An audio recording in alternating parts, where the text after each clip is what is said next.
Hey YouTube, it's just Brandy and let's talk The Walking Dead. So this episode was the Sasha and Rosita episode, and at the end of the last episode we saw Rosita go to the hilltop to get Sasha, but when they picked up they went a little bit prior to that and they kind of showed how Sasha, Maggie, and Enid had really assimilated into the hilltop group, how they were really, making themselves at home there, making themselves useful. Sasha was training the people at the hilltop on like combat, I guess, like how to, work their knife. So they're basically getting ready to go fight with Negan and the Saviors. So then Rosita shows up and I guess tells Sasha her plan. So Sasha goes and steals some bullets that Jesus had hidden in a book. Jesus comes in, he sees her doing it. He's like, Sasha, now's not the time.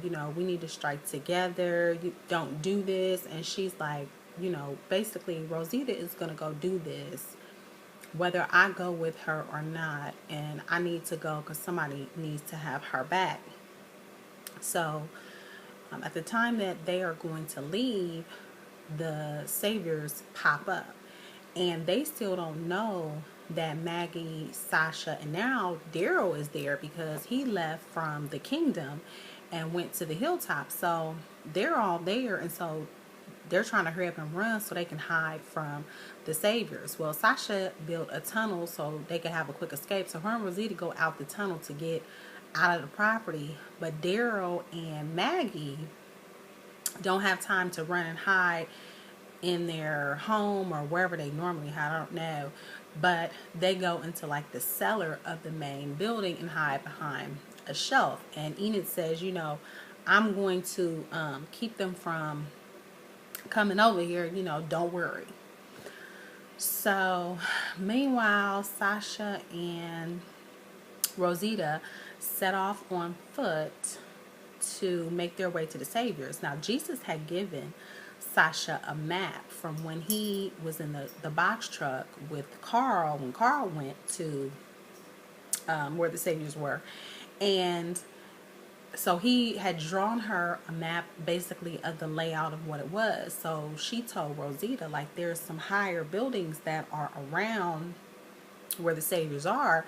So our best bet is to, have me be the sniper and hit him from afar, because if we are far away and we shoot and we miss, at least we can shoot again. But if we go in and we're up close and we miss, they're for sure going to kill us. Because Rosita's like, no, we need to go in because I need to make sure he's dead for sure. And so they're already in disagreement about the plan of how to go up in there. So meanwhile, back at the ranch, back at the hilltop, they come and they're like, we need somebody. Because remember on a previous episode where Daryl escaped and one of Negan's wives had left as well. And the blonde hair guy that had a heart on for Daryl, I can't think of his name, he had blamed the doctor and set the doctor up. So remember, Negan threw the doctor into the fire and killed him. Come to find out, this is the brother of the doctor that is at the hilltop who's been giving Maggie the prenatal care. So Negan decides they have a doctor over there. We no longer have a doctor here. We're more important, so we're not going to go see their doctor over there. We're going to bring their doctor over here. So he sends them over to the hilltop to get the doctor. So he takes the doctor who doesn't want to go, and he's like, what happened to my brother? They're like, oh, our bad, our condolences. That's how he finds out that his brother is now deceased. So they take the doctor back to where the Saviors are. So Sasha and Rosita get to the building, and they're looking through the gun, and of course, who do they see? Eugene. And so they like, it don't look like Eugene is the prisoner. It look like he's running some stuff. And remember, Jesus gave him the walkie-talkie, so they turn the walkie-talkie on.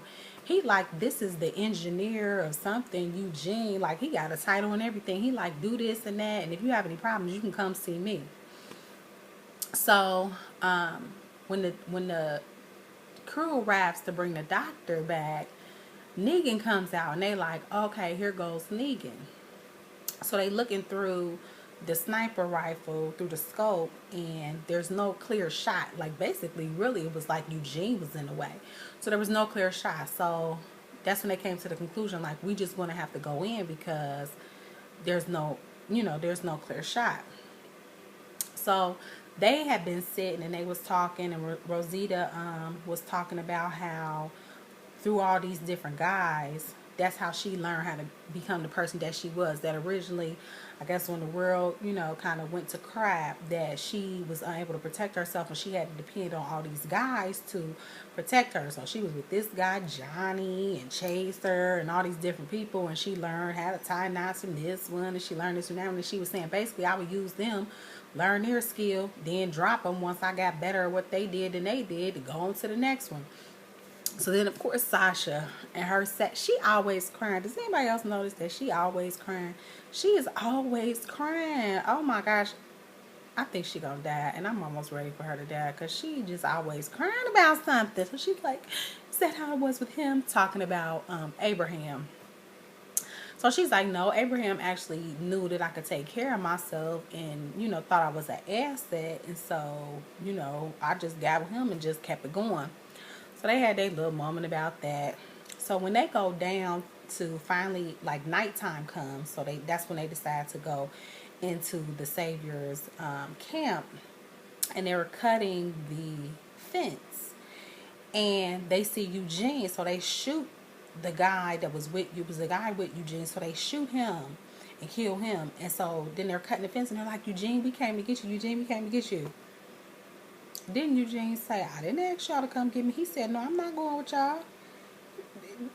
Yes, he did. He said, I am not coming. And so, Rosita had risked her life. It was her and Abraham, like, trying to get him to D.C. So, because he had the cure or whatever, he was going to have the cure to the whole sickness. And so, for him to look at her and be like, oh, no, I'm not coming with you. And then he runs into the building. So, they like, Rosita's like, hurry up. And so Sasha's like, one more minute.